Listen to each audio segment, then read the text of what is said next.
Hello everyone, welcome to the pamphlet. Before we start, let me ask, who is your favorite journalist? Do tell us in the comment section. And if you are about to write Ravish Kumar, तो यार पहले तो ये बताओ कि तुम यहाँ कैसे आ गए, और अब अगर आ गए हो तो keep watching this video. It's very important for you to watch this. What if I told you that Raja Ravish Kumar is nowadays the favorite journalist of the US deep state? Recently, an organization named Reporters Without Borders or RSF has awarded YouTuber Ravish Kumar its Press Freedom Award. And of course, fans of Rajaji are overjoyed. Let me tell you what RSF has written about Ravish Kumar. The award has been termed the Independence Prize. Let me quote, Ravish Kumar personifies the Indian media's resistance to political pressure and is a true hero of journalism in the country. With his sharp, hard-hitting stories and desire to expose the truth, he has shed light on crucial issues and given a voice to the voiceless, significantly influencing public opinion and politics. True hero of journalism in the country. Bablu ji, Bablu भाग गया है. Sharp, hard-hitting stories. Anderson. Next, RSF blatantly lies that Ravish was brutally ousted from NDTV after Adani took over the channel. I'm sure our Sasta fact checker will never do anything about this misinformation, so let me stand up to the task. Just do a simple Google search and you will see that Ravish Kumar actually resigned from NDTV and not ousted as RSF tries to signify. In fact, Ravish Kumar weaponized his resignation from NDTV by insinuating that the takeover was hostile. तो मुझे लगता है कि मुझे बेरोजगार करने के लिए हजारों करोड़ रुपए के दांव खेले गए. Except it was just conversion of convertible debentures into equity held by Adani. All they had done was exercise their right as convertible debenture holders, something NDTV's promoters Pranoy Roy always knew was a possibility.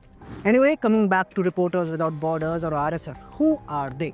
Reporters Without Borders is a self-described global protector of press rights. We in the pamphlet have written a lot about them. Every year they publish some sort of press freedom index. This year they ranked India 159 out of the 180 nations. Aren't you shocked? Just ask yourself, does India deserve to be in 159th position in regards to press freedom? Even our External Affairs Minister S. Jaishankar had the very same reaction. I saw some strange index which somebody had done, saying these are countries, press freedom in countries. Okay. I think I was amazed at our number, you know. I thought we had the most uncontrollable press. And I mean, somebody is getting something fundamentally wrong. So I found, I don't know, Afghanistan was freer than us. I mean, Afghanistan, can you imagine? I mean, where they actually... Yes, Afghanistan was ranked better than India in Press Freedom Index. This is enough to tell you about the quality of their rankings and their methodology. Once you check more about RSF, you will understand the reason for their propaganda on India. RSF has been funded by the likes of Open Society Foundations, National Endowment for Democracy, Ford Foundation and Luminate Group. No surprises here considering the usual regime changers are at the helm of operations. Luminate Group is a front organization for the Omidyar Group, which has doled out funds to left and liberal media in India like News Laundry and Scroll.in. Next, we have National Endowment for Democracy and Ford Foundation. These both have links to CIA, the intelligence agency of America. Interestingly, even earlier, Ravish Kumar has been linked to the Ford Foundation. In year 2022, we were the first ones to reveal that a documentary was being made on Ravish Kumar and it was actually funded by Ford Foundation. You can check our Twitter thread to know more about it. Let me tell you also a quick fact about Ford Foundation.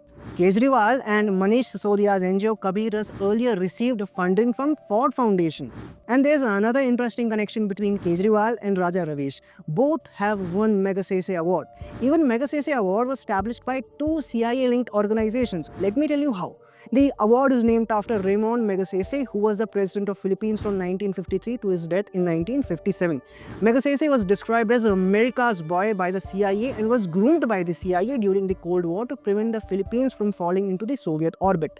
After President Magsaysay died in a plane crash in 1957, the Ramon Magsaysay Award was established in his memory, notably by the Rockefeller Brothers Fund, which played a crucial role in the CIA's cultural war. In year 2000, the Ramon Magsaysay Emergent Leadership Award was established by the Ford Foundation. Yes, the same Ford Foundation which funded Ravish Kumar's documentary. So, do you understand what we meant from the title of this video? Raja Ravish Kumar has been the favorite Indian journalist of the deep state. If you liked our video, kindly share it and subscribe to our YouTube channel.